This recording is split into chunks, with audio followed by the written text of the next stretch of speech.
I'll tell you very honestly, I don't believe the laws are necessary. I don't think these laws were necessary at all.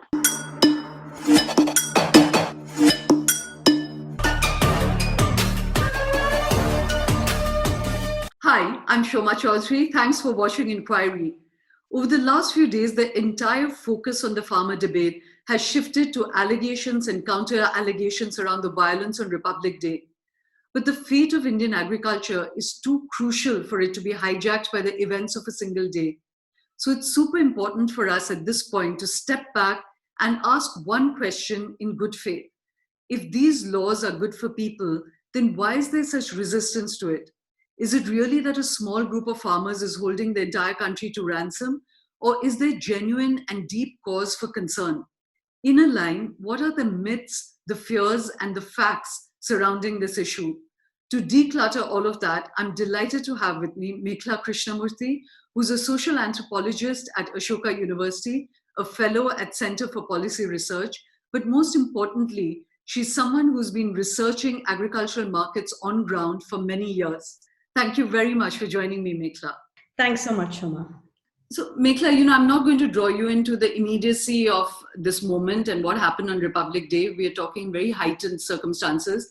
So, I want to step back and just ask one question, which is that everyone across the board, opponents, proponents, everyone agreed that the direction and the status quo around Indian agriculture needed to change. And broadly, the direction was agreed upon. So then why is there so much opposition against these laws? Were these laws needed in the first place? As you said, it's a difficult time to be, reflecting on all of this because everything seems to have gone so vitiated. And it's hard to go back to a time before these laws, before they existed. But to answer your question very simply, I think you're absolutely right that everybody agreed agriculture needs deep reform. Agricultural markets and marketing require a lot of investment and reform. I don't think in anybody's imagination we thought that there would be central laws to deal with this, right? It is unprecedented. So actually, if you ask me what is historic about these laws, is that for the first time in Indian legislative history, we have central laws dealing with the first transaction of farmers with the first buyers. This has actually never happened in Indian history before, and I would say it is not required, right? So two of the three laws are actually for the first time, both the contract farming law and the FPTC, or the, what people sometimes call the Mandi bypass law. Those two laws, I don't think were required at all. Their constitutionality will be, taken up by the Supreme Court. But, even if you put that aside, given that this was a state subject and that there was functioning state laws in the subject, I don't think they were required. The Essential Commodities Act, allows both center and state to act. And there, I think in terms of the intention, which was to become less arbitrary in stock limits and things, I think is something most people would agree with. But even there, one would say that there should be minimum conditions of reporting so that you have a sense of where the stocks are, and that's there in the Warehousing Act and other things. So even that law has, problems of design, but its reason to exist is not really questioned. And I think there, you have to link to, it has got to do with a whole range of government actions. So, even after bringing in the Essential Commodities Act, if you recall, the government actually banned the export of onions, right? Which was an action that completely contradicted the spirit of the Essential Commodities Amendment Act. Right. So that act, I think, if it was stronger and was really signaling the intention of the government to allow farmers deeper access to markets and not to play such an interventionist role in, arbitrarily stopping both, sort of imports and exports, one could understand. But the remaining two acts, I don't think that they really need to be there. And there was a framework, a reforms process that was underway, that was led by this government. So I think it's, something we really need to ask ourselves. So that's a critical point you made. I think, that the fact that there's such opposition, you're saying the fundamental problem is that these laws are creating a one-size-fits-all for a very, very complex landscape, and something which actually changes state to state, but now it's just become a hold-all plan. So that's one problem with it. You said also that the reform process was needed, but maybe this legislation was not needed.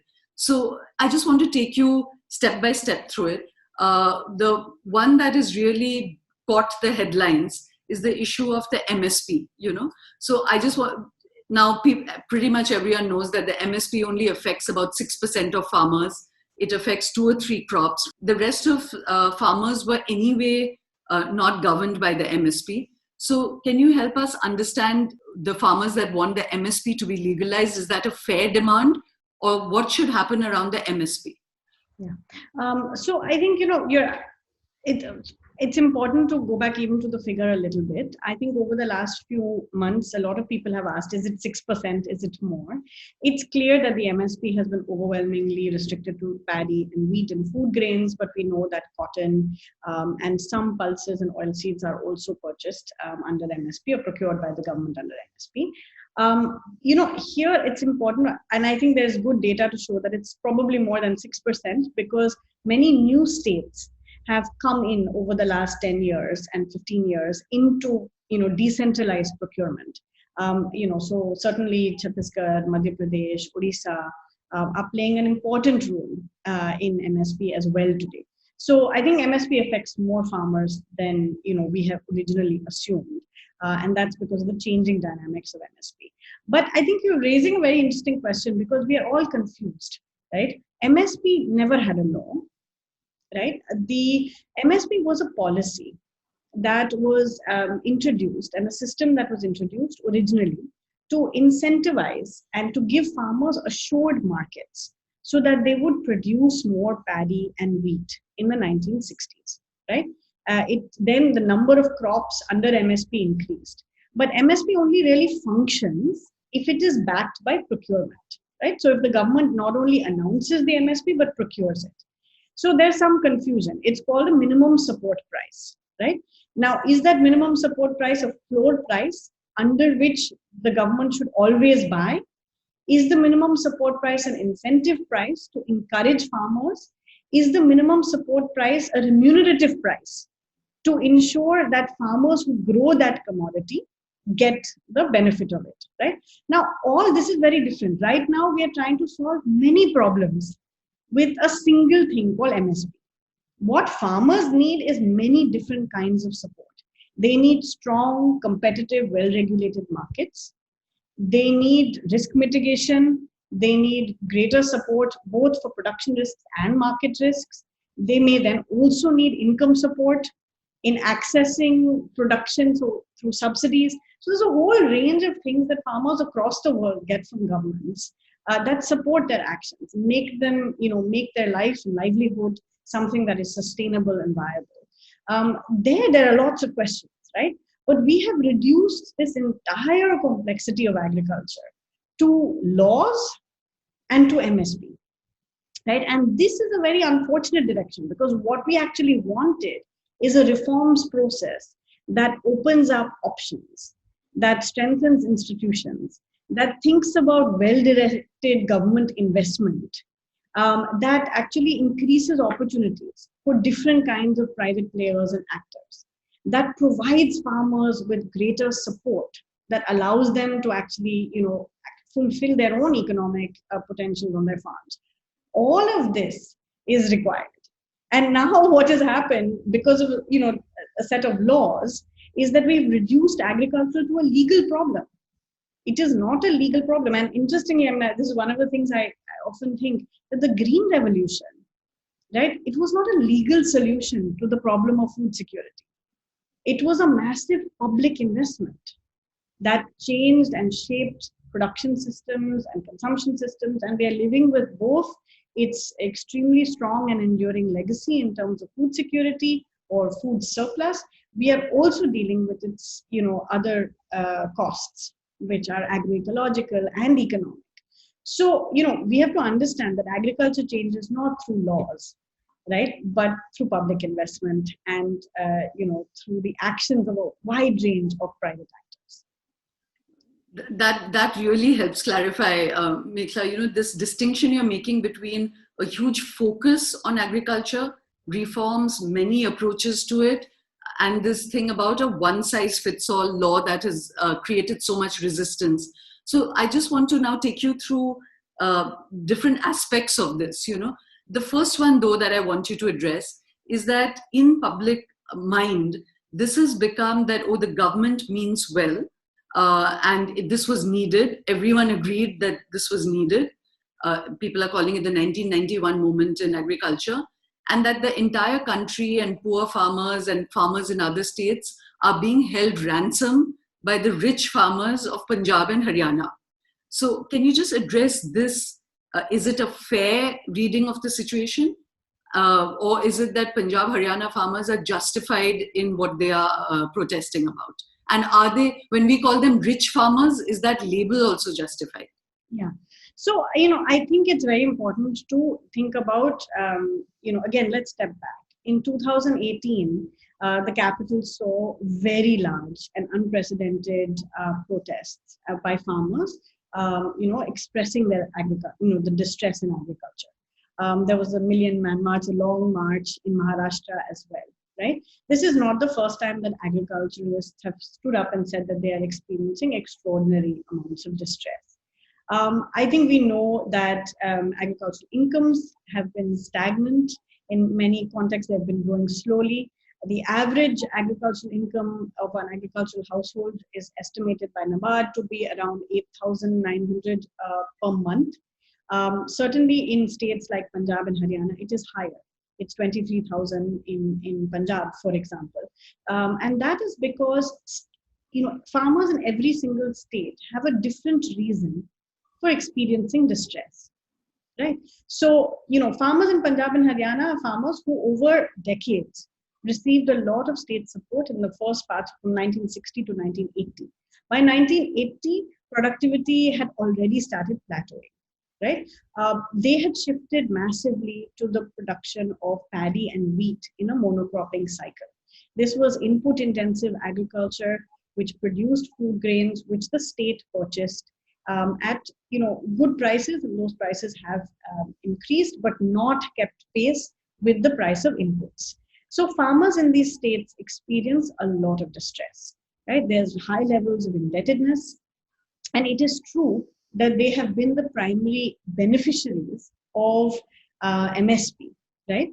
But can a single system, right, be adequate to deal with dynamic farming systems over decades, right? So I think farmers in Punjab and Haryana will be the first to tell you that they need to think about new solutions, new crops to grow. They need to diversify their production. They themselves understand these problems and are living out the challenges of agriculture of this kind. But they were brought to this situation by a range of actions by governments, both state and central, to support them to grow like this, right? So now if you want to move into a new system, right, encourage diversification, then you have to have some sort of transitional arrangement, right? So the situation in Punjab and Haryana is serious. The reason that they are here today fighting for, say, mandis and MSP is because more than any other farmers in the country, they have first benefited from it and today survive on it, right?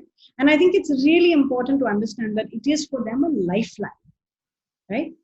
They know that in other states where there is no MSP or in other crops that they grow where there is no MSP, when the government doesn't procure, the market price is below MSP, right? This doesn't mean that they cannot grow those crops, but when over decades you have been part of a production system where you produce for the state, right? You want to change that relationship. You need to put a whole series of systems in place, institutions in place that do that, right? And that is why this is a state subject, right? This is a matter for the central government and the governments of Punjab and Haryana to sit and work out with farmers, with science, because it involves public science, with public scientists, with industry, with mandis, to figure out how you will actually go through this transformation, right? And this transition. So this actually really reinforces the point you were making, that what you need then is a reform process that actually, because it's such a disparate landscape, that each crop, each state, each historical circumstance needs a different approach, and so it is a slower process. And in fact, this addresses the question, which is that, many, like say an economist like Surjit Bhalla, he's written very angry columns that, the rich farmers of Punjab and Haryana holding up the reform process for everyone else. But like you just said, the MSP has helped the Punjab and Haryana farmer create some amount of prosperity. So for the moment, they could be bypassed. And, there's the whole rest of the country where the reform process could move in a different way. And these people, is it plausible that they could continue in this process? And you actually incentivize them to move out of the system and diversify. That could happen through incentivization rather than that you're taking away a system overnight from them. So do you think that that could happen? And secondly, when you were talking about, that farmers elsewhere in the country earn 9,000, Punjab farmers earn 23,000. Punjab University has done a study which says that there's almost 10 lakh debt, in most Punjab households. And the rich farmers that Surjit Bhalla is speaking of, 20,000 of them earn maybe 15 lakh a year, 2 lakh earn 7 lakh a year. And that puts them in the top 2% of India's earners. So that's the headline. Rich farmers, top 2% earners of the country are just looking after their own greed and stopping the reform process. So one, I just want to emphasize from my point that earning 15 lakhs a year is not a crime. And of course, if that amount of prosperity exists, they will want to preserve that system. So the question I want to ask you is, was it plausible that this continues for a while and you incentivize them to move out of the system? Is that a plausible alternative? So, Shoma, I think it's so important that we pause and ask about how do we talk about people and how do we talk about the economy, right? I've heard this number of times whenever people raise the incident of farmer suicide.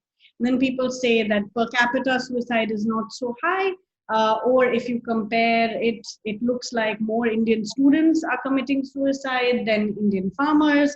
More housewives are committing suicide than Indian farmers. To me, this is just so upsetting, right? This is not the way we talk about human life, about activity, and comparing these kinds of things brings nobody anywhere. It's neither good for Indian students or Indian housewives or Indian farmers to speak like this about human beings, firstly. So I think there's a real problem in, trivializing people's distress by comparing it in this manner. Secondly, if farmers in Haryana and Punjab are doing better, as a country, don't we want them to do even better? Like, I don't understand, why would you start by saying they should all be brought down to another level, or, we shouldn't, where we see clusters of growth or, a good system in place, wouldn't you want to increase and improve that system, right? So here you have farmers, this very government and others, many of the economists have been talking about consolidation. The fact that the big problem that India has is small plot sizes, right? Punjab and Haryana farmers are relatively larger sizes, right, of farm. That actually makes them possibly, a wonderful place for us to start thinking about new strategies for growth and diversification in Punjab, right? These are farmers who are already used to engaging in markets, producing surplus, right? They have shown that they could adapt, mechanize, and do a whole range of things with very diverse effects, right, that have happened. So Punjab has already demonstrated, as is Haryana, the dynamism of farmers. I think many of them have been pointing out that, when you needed food security, we stepped up to the task, right? They have actually suffered the consequences of this system, of making them, really hooked into a system of producing paddy and wheat with very little alternatives. They are dealing with the agroecological costs. They are dealing with the economic costs, right? Similarly, when you say that they are today defending Artyas or commission agents, we have to remember, why did this system happen? right? For many, many years, the government has bought through these commission agents, right? It was convenient for the government to also buy through a network of commission agents. Those commission agents also gave farmers credit, and they became a very important source of credit for farmers. Now, if you tell farmers that we will have other systems, right? We will remove RTRs, you will not need to go through commission agents, then we do have to ensure that they have enough access to credit and timely credit, right? Because we never think about the credit needs of farmers as being different from the credit needs of other groups of people. Farmers don't get a monthly salary. They have very erratic flows of funds that come in. So if you're going to design a credit system for farmers, it needs to be different. We have a lot of wisdom in NABARD and in other places that have thought about agricultural credit. Our Kisan credit cards have still not managed to reach small farmers. So small farmers are overwhelmingly required to go to informal sources.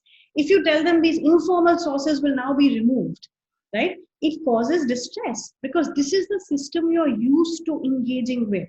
It was very moving to hear a farmer once say, everything we recognize, you are saying you will remove, right?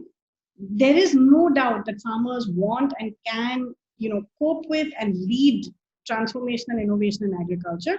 But this needs to be a process, right? In which you come in and think about the kinds of transition. So I absolutely think, and I think, interestingly, Haryana government had already started thinking about ways in which they could encourage diversification. So has Punjab. So it's about recommitting to some of those processes, right? In a way where the state and the center work together, right, to think about the future horizons for agriculture. And different states are at different levels of development. They have different challenges. In some cases, it's a diversification challenge. In other cases, it's a consolidation challenge, where you have a very large number of small farmers, and you actually need to create collectives and have a more consolidated approach to how they engage with markets. In other cases, it's about building better regulation. Some of our farmers deal with export markets. They have a very different kind of challenge. So, this is one reason why agriculture has been a state subject. Agricultural markets have been a state subject. I think there's no doubt that there's an increasingly important role for interstate coordination. There's an increasingly important role for center-state coordination. But all of this will not happen through the framework of a law. It is about a commitment to a process. And legal reform or having regulatory reform is an important part of it. I would certainly not say it's irrelevant. You need good laws, you need good regulation, but it's not where you should begin the conversation about the transformation of agriculture. And what you then have is the response from farmers, which is to say, give us the legal right of MSP, right? And a law is not going to transform Indian agriculture, right? This is not going to happen through legal reform. It's going to happen through investment and engagement and creating an ecosystem. And that needs to happen state by state. So, Meghla, would I be naive if I put forward the idea that, in this, what you're suggesting, a process whereby there's intention, investment, it happens more organically, do the current, legal structures allow that maybe a big company or small traders, whatever it be, maybe even a big company comes into Punjab and starts creating an ecosystem for, say, broccoli. I'm just randomly choosing a crop. And that begins to look very profitable. Government incentivizes it. Companies are creating system around it, which is very profitable. Am I naive to suggest then that many farmers would automatically, if we're talking about market functioning, then you create more attractive propositions elsewhere, then people will naturally transit out of an old way and see an opportunity somewhere else. So am I naive to say that that can happen, or are there laws that were prohibiting that from happening? No, so that could happen. And even in Punjab, and we've seen Punjab has experimented already with corporate farming not corporate farming, contract farming in potatoes, for example. These are farmers who have actually had experience of that. And of course, as we said, the vast majority of them do grow paddy and wheat and are stuck in the system. There is no reason why, if you brought about new ecosystems, farmers could not adapt and would not adapt. I think it's really important here, though, to ask where should public investment be directed, right? So, and this is a complex issue when it comes to agriculture, right? Because it is about food security, right? Which is why Punjab and Haryana, for example, were growing wheat and paddy to begin with, because we thought these are the single most important crops, right? Today, we are now speaking in Odisha, for example, they are starting to procure millets. There is, more discussion now about millets, pulses, oilseed, even putting those into the food security system, right? And understanding that food grains alone are not adequate for thinking about nutrition and food security. And tied to that, we have agroecology, right? Punjab has always, there has been wheat in Punjab for a very long time, but paddy was a uniquely unsuitable crop for Punjab, right? There were large farmers, there was irrigation. This was then brought in as the primary, it was wheat and paddy, and that also had to do with science at the time and food grain driven, right? A cereal centric policy. There is a deep understanding now that, we have agroecological challenges. We have to think about matching, production systems and agroecology. Consumption is rapidly changing. And so you also want to, engage and relate with a diversifying consumption. There is exports in certain commodities. So for each of these, I think unless, and this is where the role of government becomes very important, right? It has to play a coordinating role. It has to have a vision for agriculture in these regions and in these states. And even within states, some areas are dryland areas, are rain-fed, other areas have relatively better irrigation. Others are closer to forest areas. It's a very different dynamic context in which agriculture happens. So the idea is, how does one think and invest in? So does the law prevent a person from acting? So the original APMC laws did have restrictions, and they required you to take a license and buy in the APMC itself, in the mandi, right? And the idea there was that if you're a big buyer or a major actor, like any corporate would be, that it's better that you come under regulation, right? But of course, many corporates, started saying that this was limiting, right? And they would need a little more flexibility to potentially set up hubs outside or even to engage more deeply with farmers. So that has been over the last 20 years the direction, right? Which is to say, for most crops and for most farmers, you would want to have a well-regulated system of primary physical markets, called mandis, right, which have good infrastructure, good regulation, good price discovery and oversight. And you would also create some regulated sites outside of these mandis where private buyers of different scales could engage directly with farmers, either in contract arrangements or through direct marketing, right? So direct procurement. They could set up their own things, and the suggestion that some of them may want to set up their own markets. So actually have private marketplaces. There are about 50 or 60 of them currently set up in a state like Maharashtra. So the idea was that you create more of these sites, right? And that states would amend their laws, and already by the government's own latest reports, between 18 to 20 25 states have actually made these changes in their laws.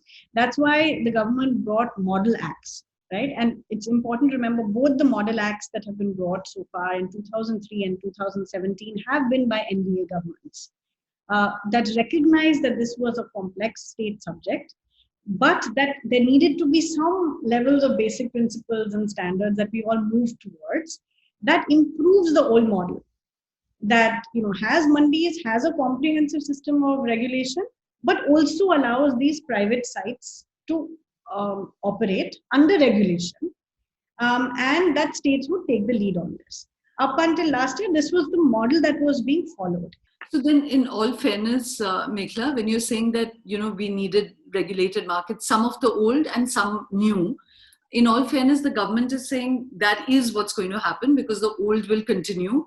It's not that the mandis are being dismantled, but that we are setting up opportunity for new sites to be created as well. So then what is the, and that the APMC Act was prohibiting this earlier, and so they've done away with it. So it's like one big bang, and then new things will come up around it. So then if that in all fairness is what they're saying, then what's the design defect which is creating anxiety in this case? Yeah. So I think, it's really worth comparing the model acts with the current acts, right? So what had been discussed so far is that every state should have a comprehensive system of regulation, which includes mandis and their own sort of market sites, as well as now, by separating the powers. So you have a directorate of marketing or some other entity which gives licenses to other actors who wish to operate, right? And you would also create the possibilities of having electronic platforms and other mechanisms of exchange also happen, right? Electronic spot markets that would be formed, and the government's own ENAM scheme is part of that. So there was moves to say that people should be able to take a single state license, that one license to operate in the state, etc. Now, the key difference in design in that approach and this one was that it was a commonly regulated market. It wasn't a unregulated market in some parts or a differentially regulated market in some parts, and then some parts of the system will now come under APMC laws of state laws. If a state like Bihar has no APMC law, now the entire state becomes a trade area. But in Punjab, some of the market sites, which are called mandis or APMCs, come under as market areas. But right outside them, now you have these new free trade zones called trade areas. This is a completely new model. This was not what was originally discussed. What was originally discussed is states should open up their mandi system, strengthen the mandis, keep having mandis, and the same law, right, the same regulatory framework will also make it possible for people to function under, oversight in regulated transactions outside. What we now have is regulatory fragmentation. In some parts of the country, all you need is a PAN card. You don't pay tax. In others, you do. And, this is producing, it's not even good for corporates, because what corporates want is regulatory clarity and certainty, right? And ultimately, any private actor is operating in a state. The state is the site of actual implementation and engagement. So it's very confusing, and I've spoken to a number of firms, private sector companies since this happened, and they're all stopping. Till there's clarity on are the laws constitutional. Till there is clarity on whether or not they have to now operate under the Mandi Acts or under state acts. So this has produced actually greater regulatory confusion rather than regulatory clarity and simplification. And I understand when the Minister for Agriculture said they wanted to keep law simple, right? So Shoma, we can all understand we have very convoluted laws, and you can totally understand when somebody says we wanted to keep the law clean and simple. But a PAN card as a reason, as an adequate documentation to trade with farmers is a very strange choice. All you need is a PAN card. And what we've seen happen in Madhya Pradesh over the last few months, where traders under the new law, paid certain number of farmers, then absconded without paying other farmers. The farmers then land up at the district collector or the SDM's office. The SDM tries to figure out what is he supposed to do under the new act. Under the new act, he's supposed to create a conciliation board. The conciliation board needs the trader to be present and to provide some witnesses. But the trader is absconding. So now what will you do? So the law doesn't make any provision for absconding traders, right? Now, so the question is, what is the purpose of a law? And I think the idea was to create a comprehensive regulatory system, a coherent one, that states could pick and figure out what would work for their system. And, many of us have said that Bihar's, decision to deregulate markets wasn't a great choice, but it was Bihar's choice. And they could have learned the lessons from that. And Bihar for itself is now thinking about what is the best way to think about markets. So they are now rethinking the system, what kinds of support do they need to give to farmers, so this needs to happen. Madhya Pradesh, on the other hand, had spent many years investing in mandis of a certain kind, but needed to also, increase these other spaces. And it was one of the first states to allow markets outside. Karnataka had actually gone and linked all its mandis together in an e-market, which was working in different ways and not working in other ways and needed further reform.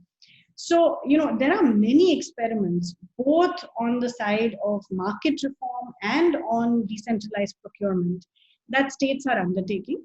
And these should actually have been encouraged, right? So, unfortunately, I think what has happened in the discourse when the government introduced these acts, it was introduced as one size fits all. It was introduced as a revolutionary act that freed farmers from markets, from these mandis.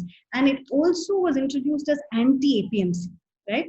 So, today the government is quite right in saying nothing in the law does not allow governments to continue to strengthen their mandi system, right? And many governments have already done that and changed the tax system and other things like that. But if you listen to the parliamentary debate, they continuously said, it's your choice. You could trade at high tax in the mandi, or you could trade outside. Now, that was not giving a level playing field. It was saying the mandi is a restrictive place. You should go outside. Right? There's a way of saying it, which is to say that farmers should choose the option that's best for them. Right? But the way it was presented was that it was against these, middlemen, these traders, these very entrenched mandis. And so today farmers think you're about to destroy the mandi system. You can't blame them because they're not reading the letter and spirit of the law alone, right? They're also reading it in the context of how the government invests in these markets and how the government, behaves with these markets. So I think that that's one. And that's also why they're afraid about the dismantling of MSP in Punjab and Haryana, even though the law, of course, says nothing at all about that. Because previously, the government has already talked about this over the last several years. Its own committee, the Shanta Kumar Committee report, talks about a drastic reduction in both procurement and PDS. Now, these are, already circulating. So when a major action is taken, it's inevitable that farmers will look around to see what context is this coming in. And that context has, distressed a lot of people. So I just want to again create clarity. Right now, there seems to be in people's minds a polarization between the Punjab and Haryana farmer and the farmers in the rest of the country. There's the media argument that, oh, there's no solidarity. This is just Punjab, Haryana phenomenon. Other farmers actually want these laws, and that whole idea of being held to ransom.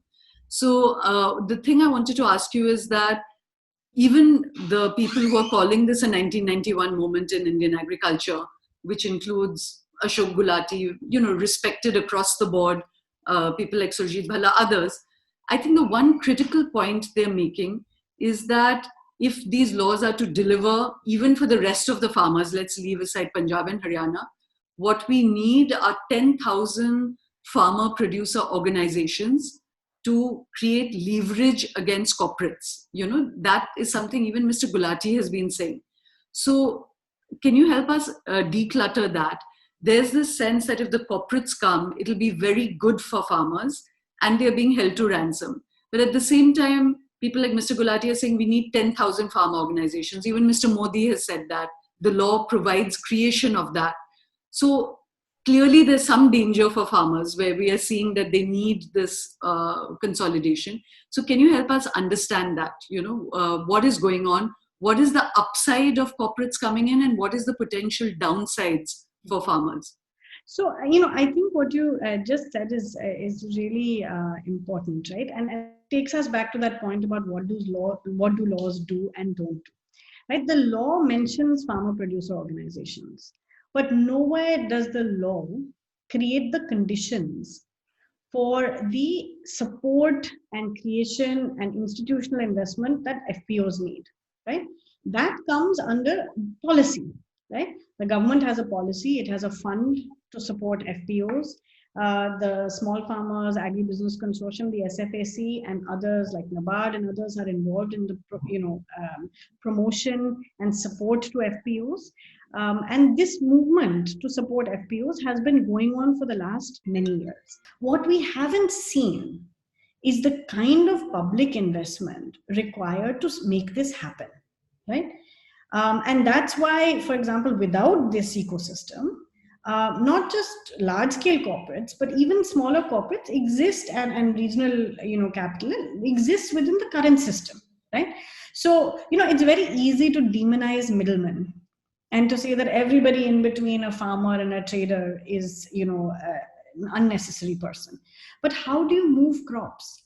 Remember, India has currently a vast and very dynamic national physical market, right?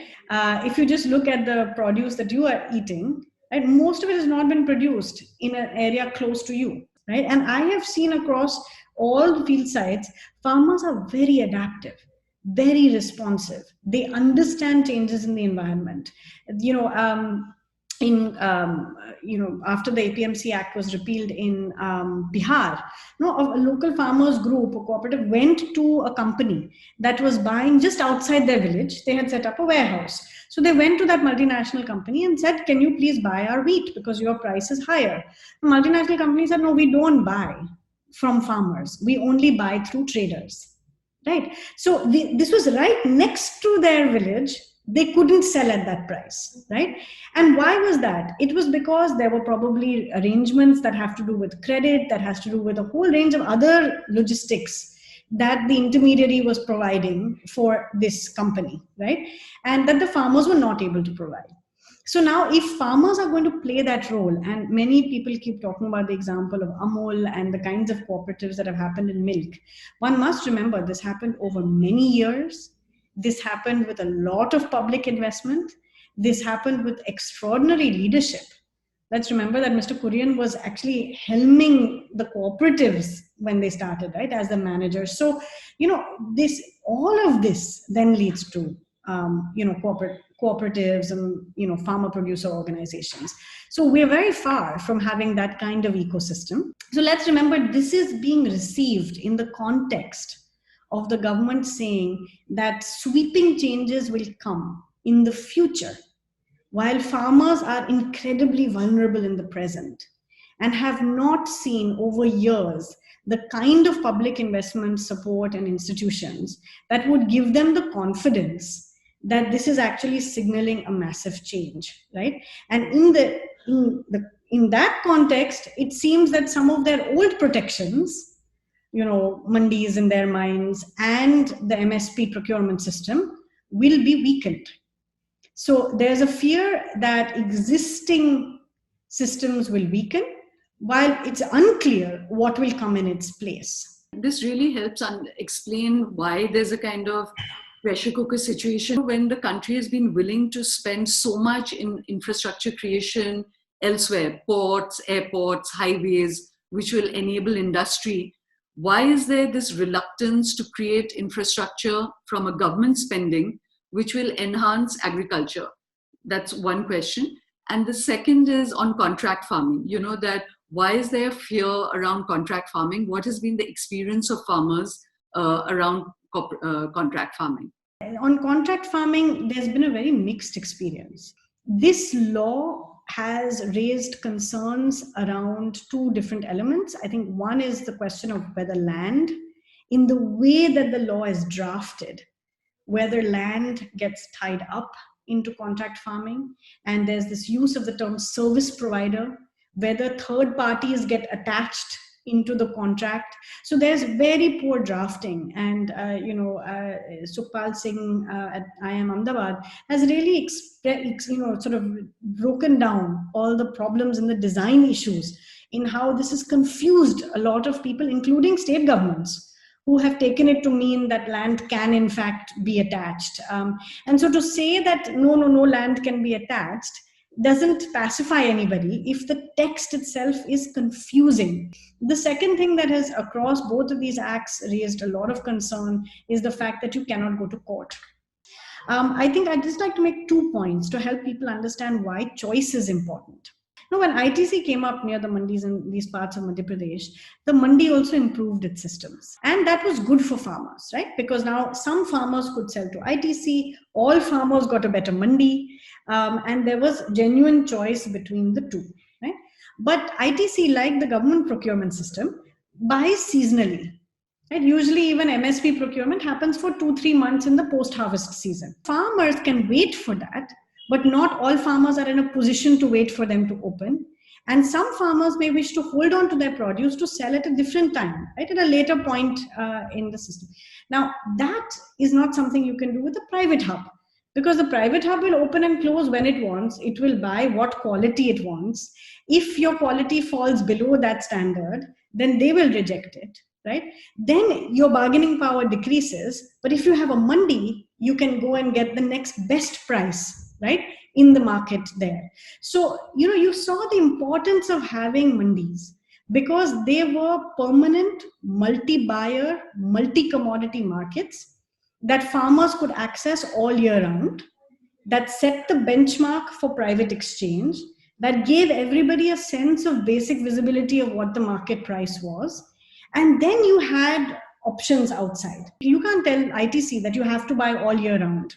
You can't tell ITC that you have to buy this quality in this. They are a commercial entity, they're a private business. This is the fear about consolidation, right? If one actor becomes too big, this is the problem of oligopsonies and monopsonies. If farmers don't have choice, right, it affects their bargaining power. The fear is that if certain actors become large and the small actors are all sort of taken over and become uncompetitive in this system, then over time, your bargaining power with that actor becomes less and less, right? And typically in agricultural markets, this happens not by just becoming the biggest player in a particular region, but by having what is called channel command, right? So greater control over different parts of the system, right? Retail, seeds, inputs, market, processing, finance, right? You actually become a powerful actor. And that is what we've seen in the rise of agribusiness conglomerates in other parts of the world. I'd like to end with this question that I asked you, that why is there such a reluctance on the government's part to spend on rural infrastructure? My question is, if we have created ports, airports, highways, etc., why is there reluctance to create rural infrastructure and agricultural infrastructure which will be there for the use of all? I'd like to go back to the role of the states here, right? And I think it's really important, just as I really do hope that going forward, this government commits to the process that they had started.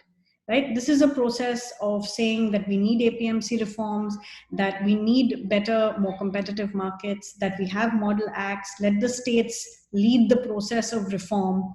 They were the ones who have managed to put together an interstate council for GST, but say, go back to those ideas. It would be great if they actually said that they're really committed to competitive markets, then show the intention to put good systems of market information, market intelligence, antitrust, right? Better systems of regulation so that we are able to catch and record transactions, and also to be able to see where market power is concentrated and take actions against restrictive trade practices if required. But in all fairness on that, Mekhla, is the government right to say, or those who are really defending this, to say that you have to first create that situation, let players come in, then of course problems will arise. A certain amount, this is an evolving dialogic process. And if one assumes the government's intention towards farmers is good, then as problems arise, what you were saying, a more piecemeal approach will come in. You can't foresee everything and create an idea. I completely agree. But I think there, at least demonstrating that we have learned from our own experience is important. Right? This is not the first time we are regulating agricultural markets. States have experimented. They have done so many things. Why don't we learn from those lessons? We can learn from other sectors. In fact, finance is a great sector for us to learn in. We did a lot of the things we are trying to do in agriculture in finance in the 20 years ago. Right? Would we treat financial regulation with the same kind of notion that we regulate and everything will be fine? No, we actually had to build regulatory capacity. We built up statutory authorities. We built up better systems to be able to do this. And it does have to go simultaneously. This is where I was going to come, which is to say that the states must step back up. One thing we know is that if political interest can drive investment, then this is a moment when we should realize how much our people depend on agriculture, and how much innovation, strength, commitment, and resilience there is in this sector. And it is time to do those investments, right? So, the first green revolution was led by massive public investment and coordination. We have learned many lessons from that, including the fact that we should not focus too much on cereal centricity, and that there are huge agroecological costs, and one size doesn't fit all. But what we have seemed to have forgotten is that we still need investment and coordination. And so I think if this could lead to that kind of commitment, and also a groundswell where farmers demand that and states have to do this, I think this could be the best possible thing that could come out of what has been a really, really upsetting time that has caused so much pain for many people. But I think going back to those principles, and to recommitting to agriculture, would be a great way forward. I want to just end with you. Like I said, I wanted to address the myths, the fears, and the facts. And now there's the last sort of argument, which is that the government has repeatedly offered dialogue with the farmers. They've said, come discuss it clause by clause. So again, there's a lot of resentment or misunderstanding around the fact that, the farmers were not agreeing to that. Was that because leaders made a mistake? Was this a missed opportunity to improve the laws? And is the government right to be upset and feeling resentful that we offered a dialogue process and the protesting farmers didn't take it? It's tough. Look, this is a political, negotiation between these farmers' unions and their representatives and the central government. So both have, will make strategic decisions and take their decisions. But I do want to say that on the question of whether a clause by clause is the way forward, or a committee approach is the way forward, that had we had a good pre-legislative process, all of this would have been dealt with. And central laws on agriculture cannot also be made by a group of union leaders alone either. Right, precisely because this is a national law, a small group of unions, as amazing as their resistance has been, do not, because I think farmers recognize that, right? That a clause by clause is not their job, right? They should be part of a formal consultative process where other stakeholders are also consulted, where state governments are consulted, where those implementing agricultural marketing law and policy, the regulators who actually run these systems, are also consulted about what is viable and what is possible. Corporates are also part, in an open fashion, part of this process. And that's how you come to a central law, right? And had it gone to a parliamentary standing committee, that's what would have happened. I think we have to only respect and hope that the farmers are given at least the kind of dignity and respect that they need in a democracy, which they are expressing their democratic rights to protest. But for the sake of Indian agriculture and Indian agricultural law and policy, what we need is a far better process. To put it on the farmers to get us out of this mess is extremely unfair. I would think of it as an agricultural markets reform process. I don't think farmers have created this problem, and it's not on them to resolve it. I think it's on us as a country and a democratic system to figure out a better way to govern and support agriculture. Thank you very, very much, Mekhla. It certainly helped me clarify a lot of questions and counter questions that have been going on in one's head. And I hope that everyone who's been listening will get that clarity. But for me, at least, it created a lot of clarity. Thank you very, very much. Thanks very much, Shoma.